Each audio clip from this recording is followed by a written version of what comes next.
നൂറ്റാണ്ടുകൾക്ക് മുൻപ് ജീവിച്ചിരുന്ന പുണ്യവാളനാണ് വിശുദ്ധ അന്തോനീസ്.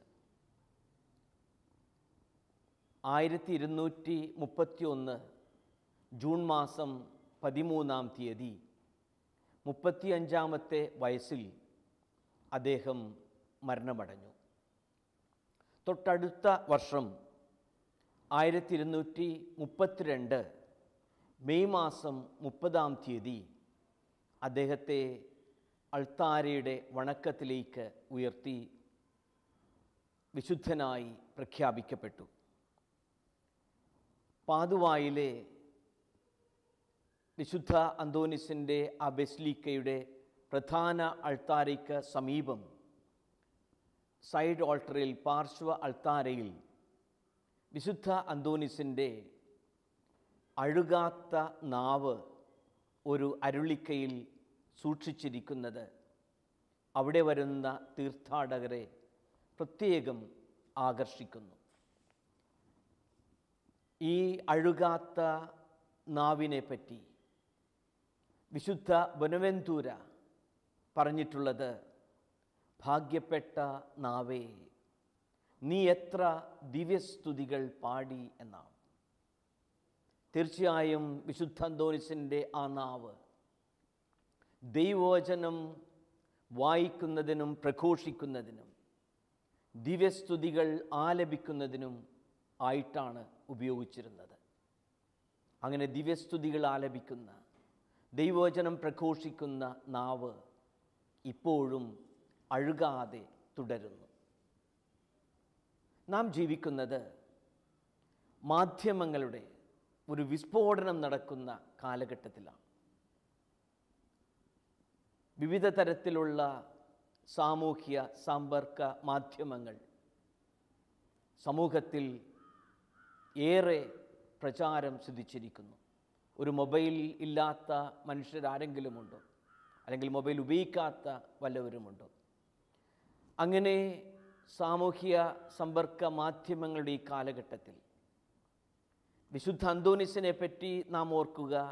അദ്ദേഹവും ഒരു ഗ്രേറ്റ് കമ്മ്യൂണിക്കേറ്റർ, വലിയ ഒരു പ്രഘോഷകനായിരുന്നു. അദ്ദേഹത്തിൻ്റെ നാവ് ആയിരുന്നു അദ്ദേഹത്തിൻ്റെ മാധ്യമം. ഈ നാവിൻ്റെ ഉപയോഗത്തെപ്പറ്റി നാം ഒന്ന് ചിന്തിക്കുന്നത് നന്നായിരിക്കും. പലപ്പോഴും എത്ര വലിയ വിനകളിലേക്കാണ്, വലിയ വഴക്കുകളിലേക്കാണ് നമ്മുടെ നാവിൻ്റെ തെറ്റായ ഉപയോഗം വഴി നമ്മെ കൊണ്ടുചെന്നെത്തിച്ചിട്ടുള്ളത്. ദിവ്യസ്തുതികൾ ആലപിക്കുന്നതിനും ദൈവവചനം പ്രഘോഷിക്കുന്നതിനും മറ്റുള്ളവർക്ക് നന്മ പറഞ്ഞു കൊടുക്കുന്നതിനും വേണ്ടി മാത്രം ഉപയോഗിച്ച നാവായിരുന്നു വിശുദ്ധ അന്തോനീസിൻ്റെ നാവെങ്കിൽ എൻ്റെ നാവിൻ്റെ ഉപയോഗം എപ്രകാരമാണെന്ന് നാം വല്ലപ്പോഴും എങ്കിലും ഒക്കെ ആത്മപരിശോധന ചെയ്യേണ്ടതാണ്. പ്രവാചകനായ ജെറേമിയ അദ്ദേഹത്തെ യാഹ്വേ വിളിക്കുകയും അദ്ദേഹം യഹോവയുടെ മുൻപിൽ പറയുക,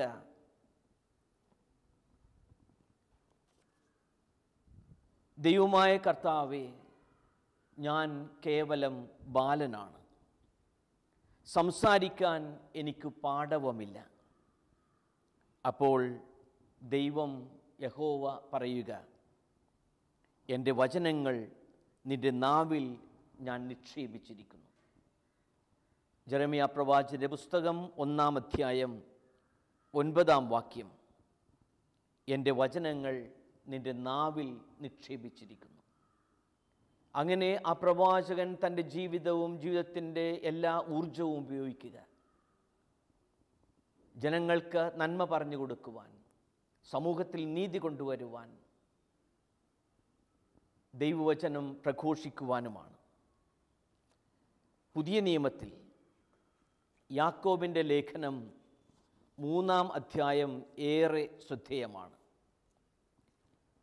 ആ അധ്യായത്തിൻ്റെ തലക്കെട്ട് തന്നെ നാവിൻ്റെ ദുരുപയോഗം എന്നതാണ്. യാക്കോബ് ശ്ലീഹ ഇതിലെഴുതുന്നു, നാം എല്ലാവരും പല വിധത്തിൽ തെറ്റു ചെയ്യുന്നു. സംസാരത്തിൽ തെറ്റുവരുത്താത്ത ഏവനും പൂർണ്ണനാണ്. അങ്ങനെ ഒരു മനുഷ്യൻ്റെ പൂർണ്ണത വിലയിരുത്തപ്പെടുക ഓരോ വ്യക്തിയുടെയും സംസാരത്തിൻ്റെ പ്രത്യേകതകൾ കൂടെ വിലയിരുത്തിക്കൊണ്ടാണ്. യാക്കോബ് ശ്ലീഹ ഈ ലേഖനത്തിൻ്റെ 3-ാം അധ്യായത്തിൽ ഒരു ഉപമ പറഞ്ഞുകൊണ്ട് ഈ നാവിൻ്റെ നിയന്ത്രണത്തെപ്പറ്റി വ്യക്തമാക്കുന്നുണ്ട്. നമ്മെ അനുസരിക്കുന്നതിനു വേണ്ടി കുതിരയുടെ വായിൽ കടിഞ്ഞാൺ ഇടുമ്പോൾ അതിൻ്റെ ശരീരം മുഴുവനെയും നാം നിയന്ത്രിക്കുകയാണ് ചെയ്യുന്നത്. അങ്ങനെ ആ കുതിരയുടെ കടിഞ്ഞാൺ അതിൻ്റെ ശരീരത്തെ മുഴുവൻ നിയന്ത്രിക്കുന്നത് പോലെ തന്നെ നമ്മുടെയും നാവിൻ്റെ ഉപയോഗം എന്നും നിയന്ത്രിക്കണം എന്നാണ് യാക്കോബ് ശ്ലീഹ ഓർപ്പിക്കുക. മറ്റൊരു ഉദാഹരണം കൂടെ, ഉപമ കൂടെ അവിടെ കൊടുക്കുന്നുണ്ട്. വളരെ വലുതും ശക്തമായ കാറ്റിനാൽ പായിക്കപ്പെടുന്നതുമായ കപ്പലുകളെ നോക്കുവിൻ. വളരെ ചെറിയ ചുക്കാൻ ഉപയോഗിച്ച് ആഗ്രഹിക്കുന്ന സ്ഥലത്തേക്ക് കപ്പിത്താൻ അതിനെ നയിക്കുന്നു. അതുപോലെ നാവ് വളരെ ചെറിയ അവയവമാണ്. അങ്ങനെ കപ്പിത്താൻ വലിയ ശക്തമായ കാറ്റുള്ളപ്പോഴും ഈ ഒരു ചുക്കാൻ ഉപയോഗിച്ച് താൻ ആഗ്രഹിക്കുന്ന ദിശയിലേക്ക് കപ്പലിനെ നയിക്കുന്നത് പോലെ, നിയന്ത്രിച്ച് മുന്നോട്ട് കൊണ്ടുപോകുന്നത് പോലെ നമ്മുടെ നാവും എന്നും നിയന്ത്രിക്കപ്പെടേണ്ട ചുക്കാൻ പോലെ തന്നെയാണ്. തുടർന്ന് യാക്കോബ് ശ്ലീഹ എഴുതുന്നു, എങ്കിലും നാവ് വളരെ ചെറിയ അവയവമാണ്, എങ്കിലും അത് വൻപു പറയുന്നു. ചെറിയ ഒരു തീപ്പൊരി എത്ര വലിയ വനത്തെയാണ് ചാമ്പലാക്കുക. നാവ് തീയാണ്. അത് ദുഷ്ടതയുടെ ഒരു ലോകം തന്നെയാണ്. നമ്മുടെ അവയവങ്ങളിലൊന്നായ അത് ശരീരം മുഴുവനെയും മലിനമാക്കുന്നു. നരകാഗ്നിയിൽ ജ്വലിക്കുന്ന ഒരു നാവ് പ്രകൃതി ചക്രത്തെ ചുട്ടുപഴുപ്പിക്കുന്നു. അങ്ങനെ നാവിൻ്റെ നിയന്ത്രണത്തെ പറ്റിയാണ് അപ്പോസ്തലൻ പ്രത്യേകമായി നമ്മെ ഓർമ്മിപ്പിക്കുക. മത്തായിയുടെ സുവിശേഷം 5-ാം അധ്യായത്തിൽ അതിൻ്റെ 33-ാം വാക്യത്തിൽ ഇപ്രകാരം എഴുതിയിരിക്കുന്നത് ശ്രദ്ധേയമാണ്. വ്യാജമായി ആണയിടരുത്, കർത്താവിനോട് ചെയ്ത ശപഥം നിറവേറ്റണം എന്ന് പൂർവികരോട് കൽപ്പിച്ചിട്ടുള്ളതായി നിങ്ങൾ കേട്ടിട്ടുണ്ടല്ലോ. എന്നാൽ ഞാൻ നിങ്ങളോട് പറയുന്നു, ആണയിടുകയേ അരുത്. സ്വർഗത്തെക്കൊണ്ട് ആണയിടരുത്, അത് ദൈവത്തിൻ്റെ സിംഹാസനമാണ്. ഭൂമിയെക്കൊണ്ടും അരുത്, അത് അവിടുത്തെ പാദപീഠമാണ്. ജെറൂസലേമിനെ കൊണ്ടും അരുത്, അത് മഹാരാജാവിൻ്റെ നഗരമാണ്. നിൻ്റെ ശിരസ്സിനെ കൊണ്ടും ആണയിടരുത്, അതിലെ ഒരു മുടിയിഴ വെളുപ്പിക്കാനോ കറുപ്പിക്കാനോ നിനക്ക് സാധിക്കുകയില്ല. നിങ്ങളുടെ വാക്ക് അതെ അതെ എന്നോ അല്ല അല്ല എന്നോ ആയിരിക്കട്ടെ. ഇതിനപ്പുറത്തുള്ളത് ദുഷ്ടനിൽ നിന്ന് വരുന്നു. അങ്ങനെ സംസാരിക്കുമ്പോൾ ശ്രദ്ധ വച്ചുകൊണ്ട് ആവശ്യത്തിന് മാത്രം സംസാരിക്കുകയും കരുതലോടെ, മറ്റുള്ളവരോട് കാരുണ്യത്തോടെ, മറ്റുള്ളവർക്ക് നന്മ വരുന്ന വിധത്തിൽ മാത്രം സംസാരിക്കുവാനും ശ്രദ്ധിക്കേണ്ടത് ഒരു പൂർണ്ണത എത്തുന്ന വ്യക്തിയുടെ അടയാളം തന്നെയാണ്. ഇപ്രകാരം പറയാറുണ്ട്, മൗനം വിദ്വാന് ഭൂഷണം എന്ന്. ചിലപ്പോൾ വിദ്വാനാണെങ്കിൽ പോലും ആവശ്യത്തിലുള്ള സ്ഥലത്തും ആവശ്യമില്ലാത്തിടത്തും കയറി അഭിപ്രായം പറയണമെന്നില്ല. ഒരുപക്ഷേ അറിയാവുന്ന കാര്യങ്ങളെപ്പറ്റി മറ്റുള്ളവരോട് അഭിപ്രായം പറയുവാൻ സാധിക്കുമെങ്കിൽ പോലും ചിലപ്പോഴെങ്കിലും ആവശ്യമില്ലാത്ത സ്ഥലങ്ങളിൽ ആവശ്യമില്ലാത്ത വാക്കുകളും സംസാരവും വഴി പലപ്പോഴും പ്രതിസന്ധികളിൽ വന്നു വീഴുന്ന വ്യക്തികളെ നാം കണ്ടിട്ടുണ്ട്, അങ്ങനെയുള്ളവരെ പറ്റി കേട്ടിട്ടുണ്ട്. പ്രത്യേകിച്ച് ഇപ്രകാരം പറയാറുണ്ട്: വാക്കിൽ പിഴയും നെല്ലിൽ പതിരും പതിവ് എന്ന്. അപ്പോൾ അറിയാതാണെങ്കിലും നാം ശ്രദ്ധയോടുകൂടെ സംസാരിച്ചില്ലെങ്കിൽ ചിലപ്പോൾ പിഴവുകൾ സംഭവിക്കാറുണ്ട്. ഇങ്ങനെയും ഇംഗ്ലീഷിൽ ഒരു ചൊല്ലുണ്ട്, a still tongue makes a wise head എന്ന്. അതായത് ബുദ്ധിമാൻ്റെ ലക്ഷണം അധികം കാര്യമല്ലാത്ത കാര്യങ്ങളെപ്പറ്റി സംസാരിക്കാത്തതാണ്. A still tongue makes a wise head എന്ന്. ബുദ്ധിയോടുകൂടിയുള്ള വ്യക്തി ആവശ്യമില്ലാതെ സംസാരിക്കാറില്ല. പ്രത്യേകിച്ച് ഈ കാലഘട്ടത്തിൽ വല്ലതുമൊക്കെ വിളിച്ചു പറഞ്ഞിട്ട് വലിയ പ്രതിസന്ധികളിലും പ്രശ്നങ്ങളിലും ചെന്നുപെട്ട പലരുടെയും വാർത്ത നാം ശ്രവിച്ചിട്ടുണ്ട്. ഇപ്രകാരം ഇംഗ്ലീഷിൽ പറയാറുണ്ട്, speech is silver but silence is golden എന്ന്. സംസാരം രജതാഭമാണെങ്കിൽ നിശബ്ദത ഗോൾഡൻ അഥവാ സ്വർണത്തിൻ്റെ വിലയുള്ളതാണ് എന്ന്. ആപേക്ഷിക സിദ്ധാന്തത്തിൻ്റെ ഉപജ്ഞാതാവായ ആൽബർട്ട് ഐൻസ്റ്റൈനെ പറ്റി വളരെ സുന്ദരമായ ഒരു കഥ കേട്ടിട്ടുണ്ട്. തീർച്ചയായും അദ്ദേഹം 1921 അദ്ദേഹത്തിൻ്റെ ഫോട്ടോ ഇലക്ട്രിക് എഫക്റ്റിവിറ്റിയെ വേണ്ടി നൊബേൽ സമ്മാനം ലഭിച്ച അത്രയും വിഖ്യാതനായ ശാസ്ത്രജ്ഞനാണ്. അദ്ദേഹത്തോട് ആരോ ചോദിച്ചു, താങ്കളുടെ ജീവിത വിജയത്തിൻ്റെ രഹസ്യം എന്താണെന്ന്. അദ്ദേഹം പറഞ്ഞു, എൻ്റെ ജീവിത വിജയം എ ആണെങ്കിൽ A is equal to X plus Y plus Z. X എന്ന് പറഞ്ഞാൽ ഹാർഡ് വർക്ക്, ജോലി, അധ്വാനം. വൈ അതേസമയത്ത് തന്നെ വിശ്രമം, പ്ലേ, അതെല്ലാം കായികമായിട്ടുള്ള കാര്യങ്ങൾ. അപ്പോൾ എക്സ് വൈ സെഡ് എന്താണെന്ന് അദ്ദേഹം ചോദിച്ചപ്പോൾ അദ്ദേഹം മറുപടി ഒന്നും പറഞ്ഞില്ല. അപ്പോൾ അദ്ദേഹത്തോട് ചോദിച്ച കാണികൾക്കെല്ലാം ആകാംക്ഷയായി, എന്താണ് സെഡ്? വീണ്ടും അദ്ദേഹം ഒന്നും ഉരിയാടാതെ അങ്ങനെ ഇരുന്നു. പിന്നീട് നിർബന്ധിച്ചപ്പോൾ പറഞ്ഞു, said is equal to silence. അപ്പോൾ എ ജീവിത വിജയത്തിന് അത്യന്താപേക്ഷിതമായത് hard work, play or relaxation, and said silence. ഈ മൂന്നും ഒരുമിച്ച് വരുന്ന വ്യക്തികൾക്കാണ് ജീവിതത്തിൽ യഥാർത്ഥമായ വിജയം ഉണ്ടാകുക. ഫ്രാൻസിസ് പാപ്പ അദ്ദേഹം ഓരോ വ്യക്തികളുടെയും കുടുംബങ്ങളുടെയും സഭയുടെയും സന്യാസ സമൂഹങ്ങളുടെയും ഒക്കെ വിജയത്തിനായി അവ കൂടുതൽ നന്നാകുവാൻ വേണ്ടി നൽകുന്ന ഉപദേശം ശ്രദ്ധേയമാണ്. അദ്ദേഹത്തിൻ്റെ ആ ഒരു 3 പദങ്ങളുടെ ഉപയോഗം പ്രത്യേകിച്ച് കുടുംബങ്ങളുടെ സാഹചര്യത്തിൽ, സന്യാസ സമൂഹങ്ങളുടെയും മറ്റെല്ലാ സാഹചര്യത്തിലും ഏറ്റവും അത്യന്താപേക്ഷിതമാണെന്ന് പറഞ്ഞിട്ടുണ്ട്. ഈ 3 വാക്കുകൾ നമുക്കറിയാം. പ്ലീസ് എന്ന ഉപയോഗം, ദയവായി, അല്ലെങ്കിൽ താങ്ക്സ്, അതോടൊപ്പം തന്നെ ഐ ആം സോറി തെറ്റുകൾ ചെയ്തു വീഴുമ്പോൾ. എനിക്ക് തോന്നുന്നത് ഈ 3 പദങ്ങൾ ഉപയോഗിച്ചുള്ള ഒരു ജീവിത ശൈലി യഥാർത്ഥത്തിൽ സുവിശേഷ ആദർശങ്ങൾക്ക് അനുസൃതമായ ഒരു ജീവിതം തന്നെയാണ്.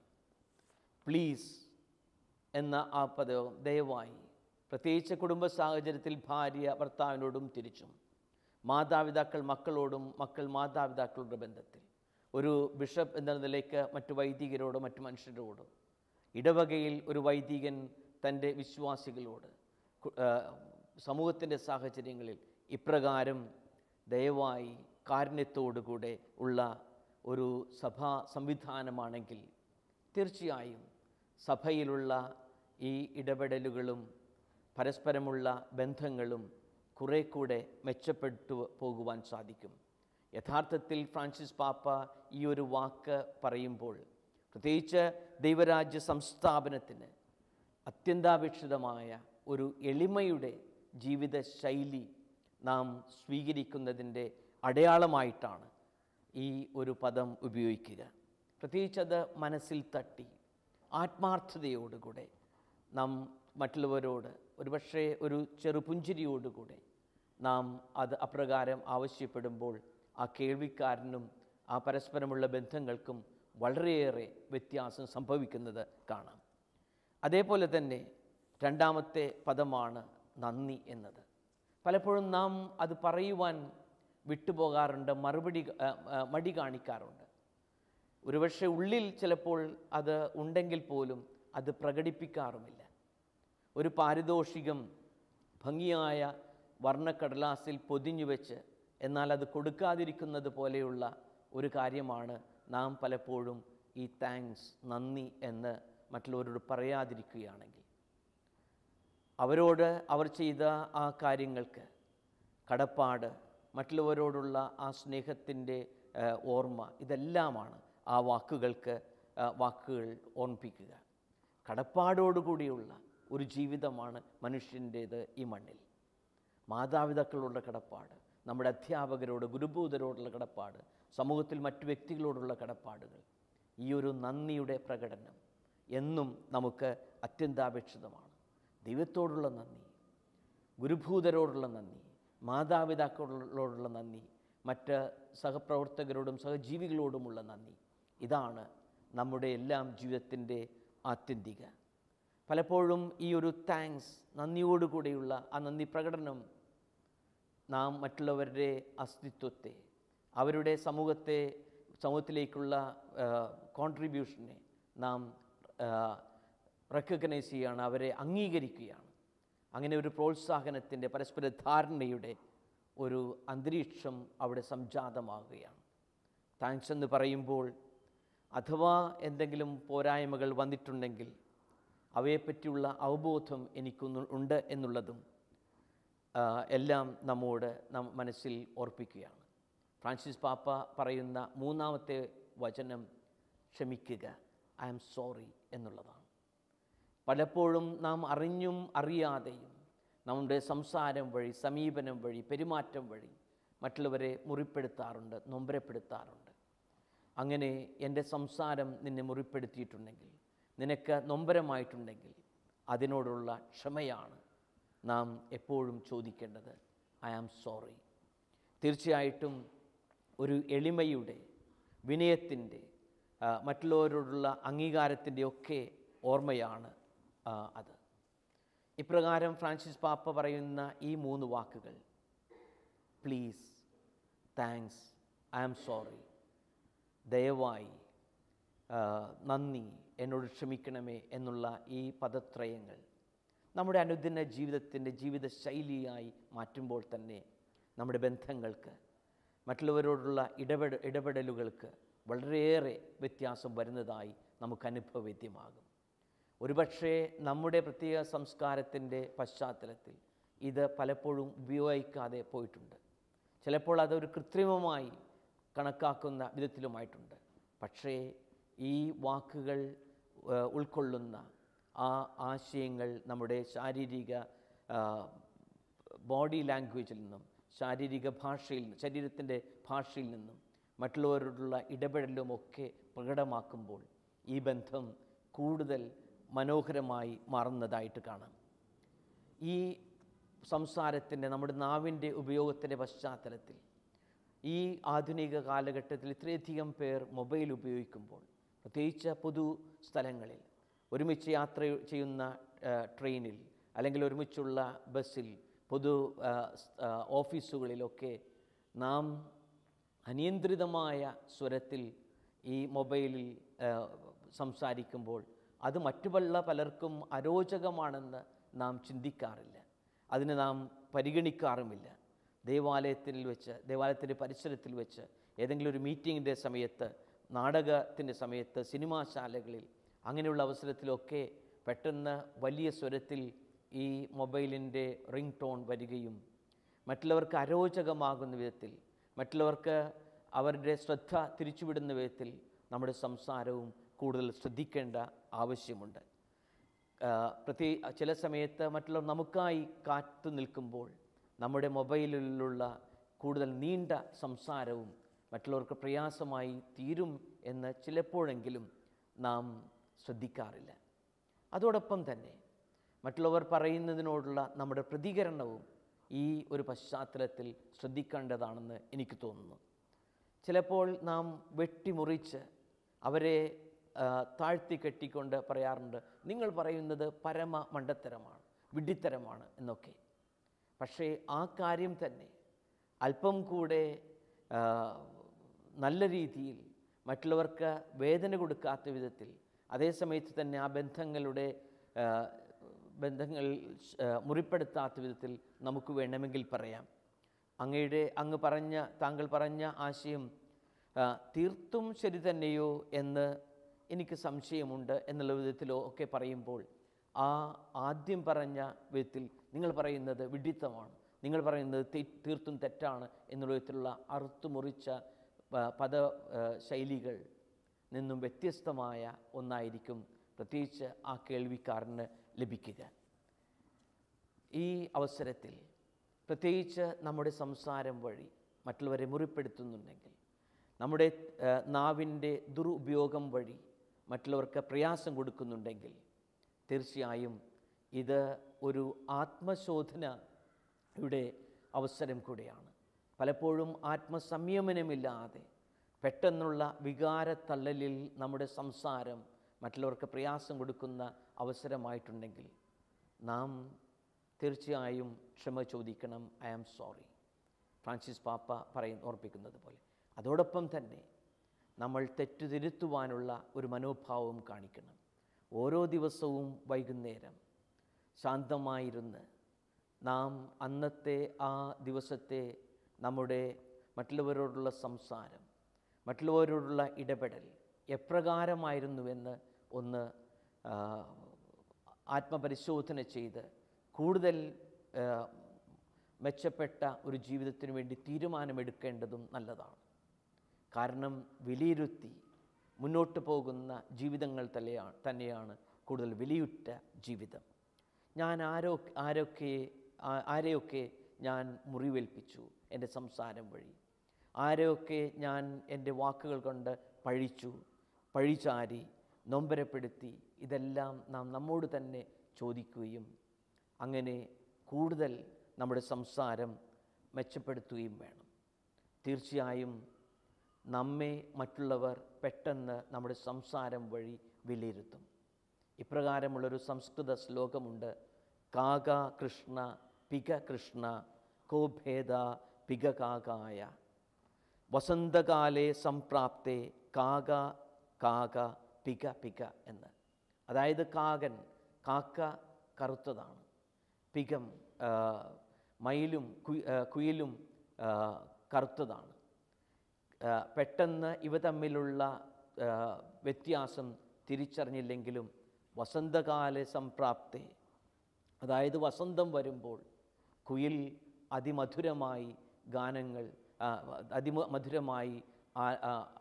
പാടാൻ തുടങ്ങും. അങ്ങനെ വളരെ എളുപ്പത്തിൽ രണ്ടും കറുത്തതാണെങ്കിലും നമുക്ക് തിരിച്ചറിയുവാൻ സാധിക്കും. നമ്മുടെ സംസാരം വഴിയാണ് നമ്മുടെ ക്വാളിറ്റി, നമ്മുടെ വൈശിഷ്ട്യം, നമ്മുടെ ജീവിതത്തിൻ്റെ നല്ല കാര്യങ്ങൾ മറ്റുള്ളവർ തിരിച്ചറിയുക. എന്നും നമ്മുടെ നാവിനെ നിയന്ത്രിച്ചുകൊണ്ട് നമുക്ക് മുന്നോട്ട് പോകാം. വിശുദ്ധ അന്തോനീസിൻ്റെ നാവ് 8 നൂറ്റാണ്ടുകൾക്കിപ്പുറവും അഴുകാതെ നിലനിൽക്കുന്നുണ്ടെങ്കിൽ, അനേകായിരം തീർത്ഥാടകരെ ഇപ്പോഴും ആകർഷിക്കുന്നുണ്ടെങ്കിൽ, അത് ദിവ്യസ്തുതികൾ പാടിയ നാവായതുകൊണ്ടാണ്, ദൈവവചനം പ്രഘോഷിച്ച നാവായതുകൊണ്ടാണ്, മറ്റുള്ളവർക്ക് നന്മ പറഞ്ഞു കൊടുത്ത നാവായതുകൊണ്ടാണ്. നമ്മുടെയും ജീവിതം ഇപ്രകാരം ധന്യമാകട്ടെ. നാവിൻ്റെ നല്ല നിയന്ത്രിക്കപ്പെടുന്ന ഉപയോഗം വഴി മറ്റുള്ളവർക്ക് അനുഗ്രഹപ്രദമായി മാറട്ടെ നമ്മുടെയും ജീവിതം. ഒരു കടിഞ്ഞാൺ എന്നും നമ്മുടെ നാവിന് ആവശ്യമുണ്ട്. പായ്ക്കപ്പൽ മുന്നോട്ട് പോകുമ്പോൾ അതിനെ നിയന്ത്രിക്കുന്ന ചുക്കാൻ എന്ന പോലെ നാം എന്നും ഈ നാവിനെ നിയന്ത്രിക്കണം. അങ്ങനെ മറ്റുള്ളവർക്ക് ആശ്വാസം പകരുന്ന, മറ്റുള്ളവർക്ക് സന്തോഷവും ആനന്ദവും കൊടുക്കുന്ന ഒരു സംസാര രീതിയാകട്ടെ നമുക്കെന്നും ജീവിതശൈലിയിൽ. ദൈവം നമ്മെ സമൃദ്ധമായി അനുഗ്രഹിക്കട്ടെ.